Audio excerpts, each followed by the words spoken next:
नमस्कार। आज हम बात करेंगे मिडवे की लड़ाई यानी बैटल ऑफ मिडवे के बारे में, जो कि अमेरिका और जापान के बीच 4 जून 1942 से 7 जून 1942 तक लड़ा गया था। इससे पहले हम डिस्कस कर चुके हैं पिछले वाले वीडियो में पर्ल हार्बर अटैक के बारे में, जो जापानी सैनिक ने अमेरिका के 9 सैनिक अड्डों पे अचानक अटैक कर दिया था। उसके कुछ ही महीनों बाद दोबारा से अटैक करता है मिडवे पे। जैसे कि हमने डिस्कस कर चुके हैं, ये अमेरिका का क्षेत्र हो जाता है और ये जापान है। इस बीच में पैसिफिक ओशियन यानी प्रशांत महासागर है और इसके बीच में कई सारे छोटे छोटे आइसलैंड हैं। उसमें से एक पर्ल हार्बर था जिस पे जापानियों ने अचानक हमला किया था। उसके बाद यहाँ पे एक मिडवे आइसलैंड है। मिडवे आइसलैंड इसलिए कहा जाता है कि ये आइसलैंड जापान और अमेरिका के बिल्कुल बीच में है। अब इस युद्ध का कारण क्या था, तो देखिए, जब जापानियों ने पर्ल हार्बर पे अटैक किया था, उस समय जापान का जो सेना प्रमुख था यामामोटो, ये इससे खुश नहीं था। इसके रिजल्ट से ये खुश नहीं था। खुश क्यों नहीं था? क्योंकि इस अटैक में अमेरिका का जो एयरक्राफ्ट कैरियर था वो नष्ट नहीं हुआ था। यहां पे देख सकते हैं, ये है एयरक्राफ्ट कैरियर। जापानियों के द्वारा जो अटैक हुआ था पर्ल हार्बर पे, उस समय अमेरिका का जो एयरक्राफ्ट कैरियर था, जिस पे कि एयरक्राफ्ट को यहां पे रखा जा सकता है और युद्ध में इस्तेमाल किया जा सकता है, ये एयरक्राफ्ट कैरियर उस समय पर्ल हार्बर पे नहीं था। उस समय अमेरिका के पास 3 एयरक्राफ्ट कैरियर था, लेकिन उस दिन पर्ल हार्बर पे एक भी एयरक्राफ्ट मौजूद नहीं था। इस वजह से जापानियों का यह मिशन पूरा नहीं हुआ। तो यामामोटो का मानना था, जब तक हम अमेरिका का एयरक्राफ्ट कैरियर को बर्बाद नहीं करेंगे, तब तक हमें कोई सफलता नहीं मिल सकती है। क्योंकि पर्ल हार्बर अटैक के बाद अमेरिका भी बहुत एक्टिव हो गया था और वो अपने एयरक्राफ्ट के इस्तेमाल करके जापान पे भी कई बार अटैक किया था। तो इसलिए उसका मानना था कि किसी तरह इसका एयरक्राफ्ट कैरियर को बर्बाद करो। अब इसके लिए प्लानिंग किया जाता है, कहां पे अटैक किया जाए। शुरू में प्लान बनाया जाता है, फिर से क्यों ना पर्ल हार्बर पे अटैक किया जाए, लेकिन इसको खारिज कर दिया जाता है क्योंकि पहले अटैक हो चुका है। अमेरिकी सेना वहां पे एक्टिव होगा, इसलिए वहां अटैक करना ठीक नहीं है। तो इसलिए एक नया जगह चुना गया जहां पे अटैक किया जाए, वो था मिडवे आइसलैंड। ये देख सकते हैं, ये है मिडवे आइसलैंड। यहां पे अटैक करने का प्लान बनाता है। अब यहां पे जापानी सैनिक एक बहुत ही चालाकी से एक शातिर प्लान बनाता है। उसमें पहला जो प्लान था वो ये था कि सबसे पहले हम यहां पे अटैक करेंगे, यानी हवाई अटैक करेंगे मिडवे आइसलैंड पे। जब पूरी तरह से इसको अटैक करके ध्वस्त कर देंगे, फिर यहां से दूसरा प्लान बनाएंगे। यहां से हम अपने आर्मी को भेजेंगे, यानी अपने सोल्जर्स को यहां पे उतारेंगे और इस मिडवे आइसलैंड को पूरी तरह से कैप्चर कर लेंगे। तीसरा जो प्लान था, जब हम यहां पे अटैक करेंगे तो अमेरिका का भी सैनिक आएगा यहां पे इनको बचाने के लिए। जब वो बचाने के लिए यहां पे आएगा तो हम तीसरे प्लान के अनुसार हम इस पे अटैक करेंगे। यह बहुत ही चालाकी भरा प्लान बनाया था जापानी सैनिक ने। उसके बाद जब हम यहां पे अटैक करेंगे, उससे पहले एक दूसरा द्वीप था, वहां पे पहले अटैक करेंगे ताकि अमेरिकन को यह लगे कि हम यहां पे हमला नहीं करने वाले हैं, हम दूसरे आइसलैंड पे हमला करने वाले हैं। बहुत ही चालाकी भरा, बहुत ही शातिर प्लान बनाया था, लेकिन यह प्लान उसका अनसक्सेस हो जाता है। अनसक्सेस क्यों होता है कि देखिए, जब जापानियों ने पर्ल हार्बर पे अटैक किया था, उसके बाद से अमेरिका बहुत ही एक्टिव हो गया था। यानी अमेरिका पूरी तरह से वॉर में टेक्नोलॉजी का यूज करना शुरू कर दिया। ये है अमेरिकन नेवी के जोसेफ रॉसफोर्ड।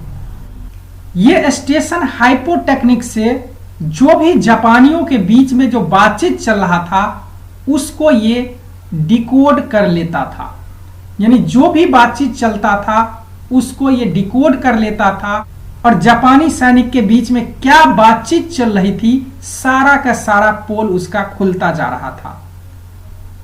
यानी जापानी लोग क्या प्लानिंग कर रहे हैं, कब प्लानिंग कर रहे हैं, कब अटैक करेंगे, सारा के सारा ये कोड को तोड़ देता था।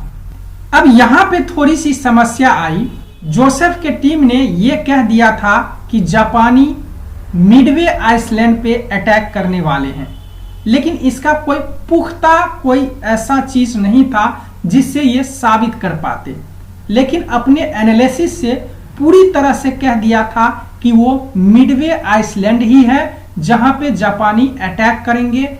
टाइमिंग भी बता दिया था, कब करेंगे, कैसे करेंगे, सारा का सारा चीज इन्होंने बता दिया। लेकिन इस चीज को पूरी तरह से पुख्ता रूप से एक्सप्लेन करना मुश्किल था। जो इनके सीनियर वगैरह थे वो इस चीज को पूरी तरह से पुख्ता करना चाहते थे। अब हुआ क्या, एक कोड नाम रखा था जापानियों ने मिडवे आइसलैंड को AF, लेकिन यह नहीं पता चल रहा था बाकी टीम को कि AF मिडवे ही है या दूसरा है, लेकिन जोसेफ ने पहले कह दिया था। अब इसके लिए अमेरिकन ने एक गेम खेल दिया। अमेरिकन ने नकली बातचीत किया और कहा एक अमेरिकन से ही कि मिडवे आइसलैंड में पीने का पानी का किल्लत है क्योंकि वाटर प्यूरिफायर का जो फैसिलिटी है वो खराब हो चुका है, इसलिए वहां पे पानी पहुंचाया जाए। अब हुआ क्या कि जापानी लोग बातचीत कर रहे थे कि AF में पानी की कमी है, मतलब एक दूसरे से बातचीत कर रहे थे कोडिंग में। तो इस कोड को इन्होंने जान लिया। अब पूरी तरह से ये हो गया था कि AF जो है वो मिडवे आइसलैंड है। अब अमेरिका के तरफ इस लड़ाई में बेरे के जो एडमिरल थे चेस्टर W निमित्स, दूसरा फ्रैंक जैक फ्लेक्चर, तीसरा रेमंड A स्प्रून्स, जबकि जापानियों के तरफ से जो कमांडर थे वो खुद एक यामामोटो, दूसरा चोइजी नागुमो, तीसरा नोबुताके कोंडो। ये 3 कमांडर थे मिडवे की लड़ाई में जापानियों के तरफ से। इस युद्ध में अमेरिका के पास जो एयरक्राफ्ट कैरियर था वो था US हॉर्नेट, दूसरा यॉर्कटाउन, तीसरा हम्मन। ये 3 एयरक्राफ्ट कैरियर अमेरिका के पास था उस समय। तीनों के तीनों युद्ध में इस्तेमाल हुआ था, जबकि जापान के पास 4 एयरक्राफ्ट कैरियर था। पहला हीरियो, दूसरा कागा, तीसरा अकागी, चौथा सोर्यू। इन चारों एयरक्राफ्ट कैरियर को मिडवे की लड़ाई में इस्तेमाल किया गया था। अब 4 जून 1942 को यह युद्ध स्टार्ट होता है। यहां पे नागुमो को लगाया गया था, यहां यामामोटो खुद लीड कर रहे थे और यहां पे कोंडो को लगाया गया था। यहां पे पर्ल हार्बर पे निमित्स थे और बाकी 2 कमांडर को इस तरफ से लगाया गया था। अब होता क्या है, यहां से मिडवे पे अटैक किया जाता है, यहां से मिडवे पे जापानियों के द्वारा अटैक किया जाता है। मिडवे पे लगातार बम्बार्डिंग किया जाता है जापानियों की तरफ से, कई सारे इंफ्रास्ट्रक्चर को ध्वस्त कर दिया जाता है। इधर अमेरिकन भी ढूंढने के लिए चला जाता है आखिर ये एयरक्राफ्ट आ कहां से रहा है, तो यहां तक पहुंच जाता है। तो ये यहां पे देख लेता है कि कुछ एयरक्राफ्ट अमेरिका का आ रहा है यहां पे, लेकिन ये मैसेज इस तक पहुंचाता नहीं है क्योंकि सख्त हिदायत दिया गया था किसी भी कीमत पे रेडियो सिग्नल्स का इस्तेमाल नहीं किया जाएगा।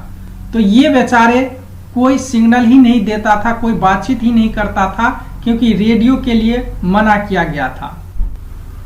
अब जब यहां पे काफी अटैक हो जाता है तो यहां से एक कमांडर नागुमो को एक मैसेज भेजता है, सर एक बार और दोबारा से अटैक करने की जरूरत है। अब यहां से अमेरिका का 3 एयरक्राफ्ट कैरियर रवाना हो जाता है। जापानियों को यह पता ही नहीं था कि अमेरिका भी एक्टिव है, इनको पता ही नहीं था कि इसका प्लान जान चुका था पहले से ही, ये भी तैयार है, ये जापानियों को कुछ पता ही नहीं था। अब यहां से जैसे ही यहां से चलता है तो कुछ जो एयरक्राफ्ट से जा रहा होता है वो इनको मैसेज देता है और कहता है कि मैंने कुछ अमेरिकन एयरक्राफ्ट को देखा है, वो रास्ते में आ रहा था। तो नागुमो चौंक जाता है। अब क्या किया जाए? नागुमो ये सोचता है कि यहां पे सोल्जर्स को भेजा जाए या फिर से अटैक किया जाए। फिर बाद में नागुमो फिर से दोबारा अटैक करने के लिए सोचता है। तब तक अमेरिका का एयरक्राफ्ट इसको संभालने का मौका ही नहीं देता है और एक साथ कई सारे एयरक्राफ्ट इस पे अटैक कर देता है, पूरी तरह से अटैक कर देता है। अब यहां पे रूट खोज रहा होता है अमेरिका का सैनिक एयरक्राफ्ट, आखिर जापानी एयरक्राफ्ट आ कहां से रहा है। जैसे ही इसका पता चल जाता है उसके बाद अमेरिकन एयरक्राफ्ट यहां पे आता है और बम बरसाना शुरू कर देता है, लगातार बम बारिश करता है। जापानियों को संभलने का मौका ही नहीं मिलता है, पूरी तरह से अटैक करना शुरू कर देता है, पूरी तरह से अटैक कर देता है। सारे के सारे एयरक्राफ्ट कैरियर जापानियों का तबाह हो जाता है। यानी जापानी लोग ये कभी सोचा भी नहीं होगा कि इस तरह से हमें बर्बाद कर देगा और पूरी तरह से जापान तबाह हो जाता है। इस युद्ध में कई सारे एक्सपर्ट सैनिक मारे जाते हैं जापानियों का, कई सारे एक्सपर्ट पायलट मारे जाते हैं। इस युद्ध के बाद जापानी अमेरिका पे कभी हमला नहीं करता है, बिल्कुल डिफेंसिव हो जाता है। तो अभी के लिए बस इतना ही। अगर ये वीडियो आप लोगों को अच्छा लगा हो तो प्लीज चैनल को सब्सक्राइब करें, शेयर करें, लाइक करें। अगर कुछ पूछना हो तो प्लीज कमेंट करें। Thank you.